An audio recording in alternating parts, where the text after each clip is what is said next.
وَلَنَبْلُوَنَّكُم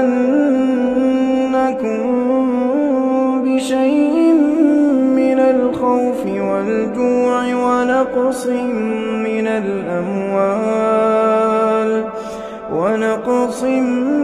مِّنَ الْأَمْوَالِ وَالْأَنفُسِ وَالثَّمَرَاتِ ۗ